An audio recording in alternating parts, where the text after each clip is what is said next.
Good morning. Welcome to Just for Today, a time of eclectic reading, sharing of perspectives, meditation, and prayer. I'm Reverend Rafe Ellis, Senior Minister and Spiritual Leader of the newly joined Centers for Spiritual Living of Columbia and Greater Baltimore. Today, what day is it? August 29th. And this morning I am reading from This Thing Called You by Ernest Holmes. And I opened it up, page 21,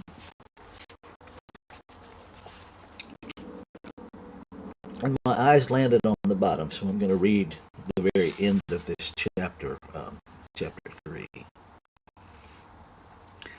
You do not need to force or coerce. You must obey the law. If you can see God in everything, then God will look back at you through everything. This is the meaning of the saying, act as though I am, and I will be. This is the law of give and take. When the time comes that nothing goes forth from you other than that which you would be glad to have return, then you will have reached your heaven.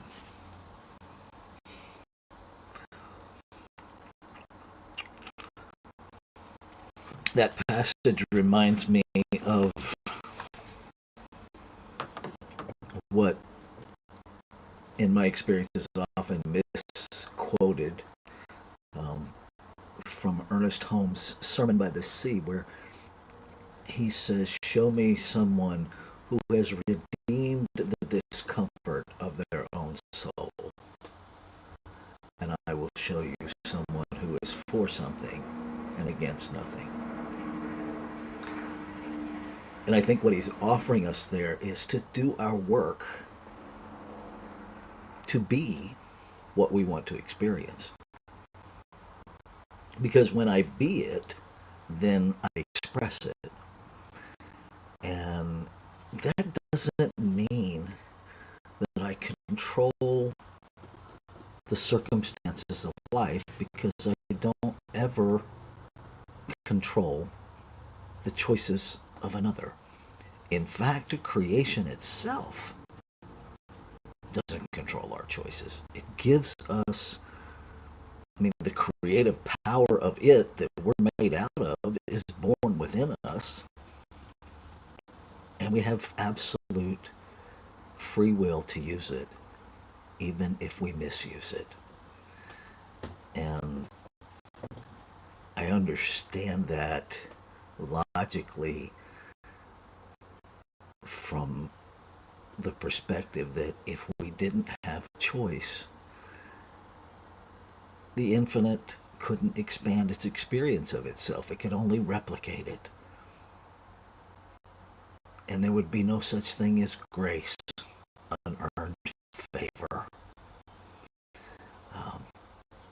And in this physical realm, there's no denying that sometimes we horribly misuse the creative power, that we harm one another in this human realm. And yet, spiritually, there's something deep within that essence of me, of you, that has never been harmed, that can't be harmed. And as much as I believe that, it's still a lot to wrap my head around when I'm in the experience of harm. And what I learned in practitioner studies, long before ministerial studies, is that practice, and it is a practice of reminding myself to look beyond the behavior to the essence of the being. And I've had multiple experiences where relationships that were contentious, that were toxic in this human realm, have shifted with no conversation, with no analysis of what was causing the the contention between us, but simply by me choosing to dedicate myself and the relationship to spiritual practice, committing to see only God in this other person, not to ignore their behavior, but to see past it, to know that they're just as much God as I am, as you are, as anybody is. That our godness is not based on our behavior. Our behavior is a reflection of our awareness of our godness. And that's very different. So it's not, please, please hear, no part of me is saying ignore behavior, but rather embrace it as information and to love beyond behavior, to be peace in the midst of chaos. We really are called to see God in everything and in everybody, even the stuff that's hard.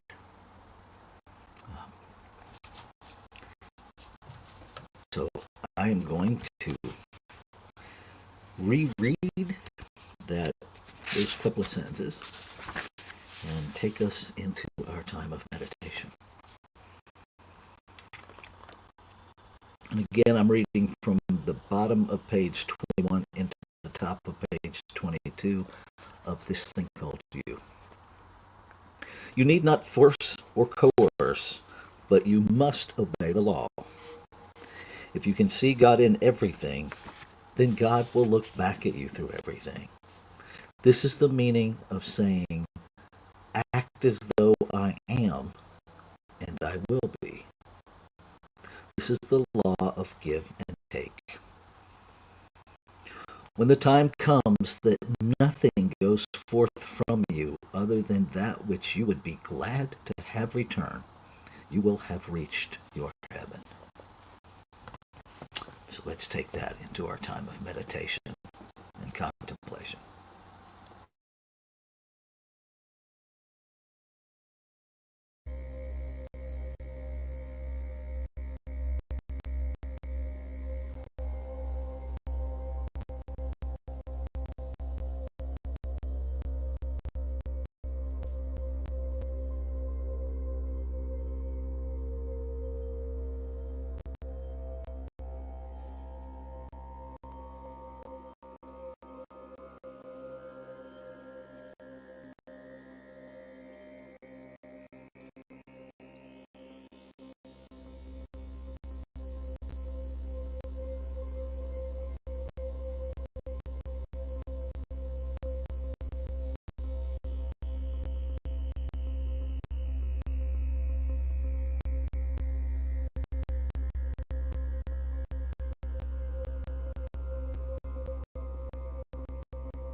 So I allow this breath to take me deeper into that inner chamber, that inner space, that essence of myself.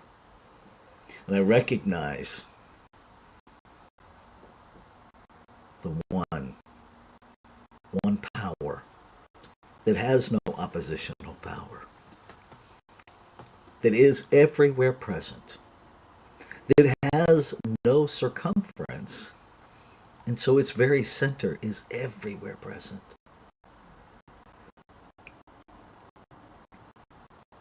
I recognize that it is nameless. Nameless because it can never be contained, the infiniteness of it, the eternality of it, can never be contained in a finite name, a finite concept of it. I recognize that it is changeless, being everything that there is, there's nothing for it to change into. And so it expresses itself as the multiplicity of creation. No two expressions of it the same, by intention, by design.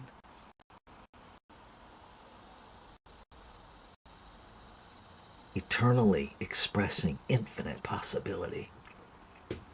And yet never diminished, never used up by its own expression of creation. Rather, it is expanded. It is diversity itself. It is omnipotence itself. It is omnipresence itself. It is omniscience itself.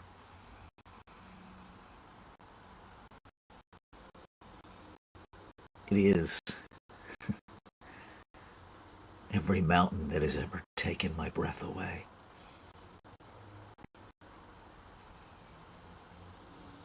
It is every cloud that I've ever imagined to be some mythical creature. It is every breath that has ever been breathed.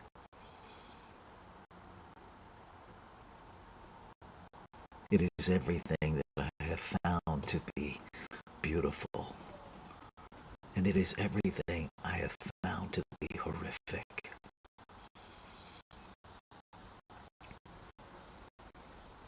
And I am that in form. And what is true of me is true of every form in this creation. Each and every one fully infused with all that the infinite is. Perfect, whole, and complete.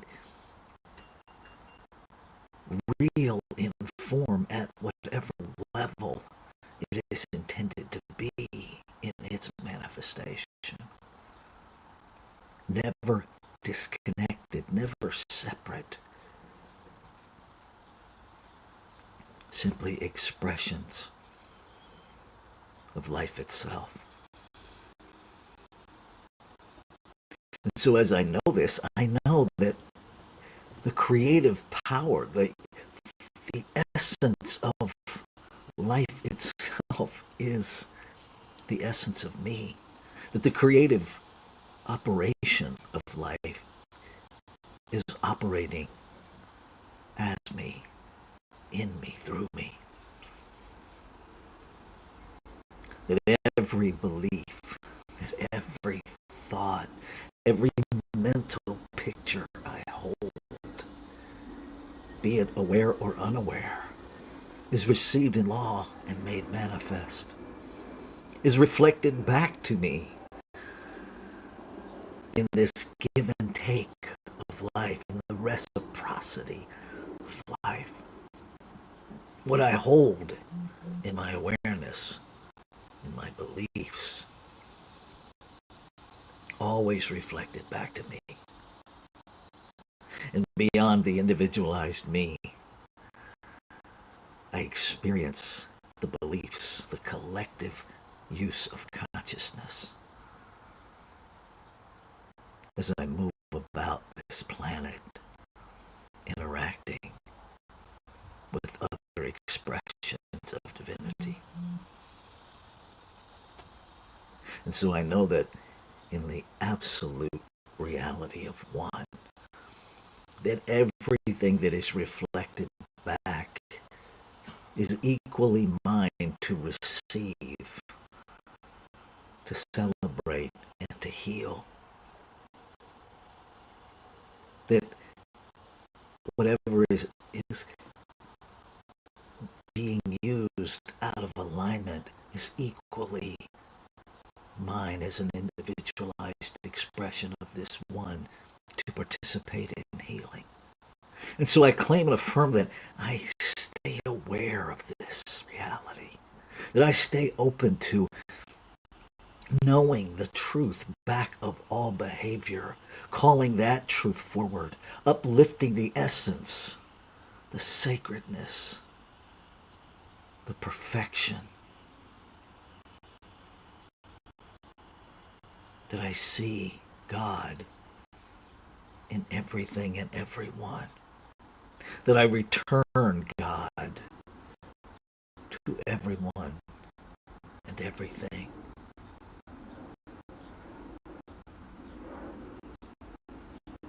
That I am intentional to uplift, refusing to tear down.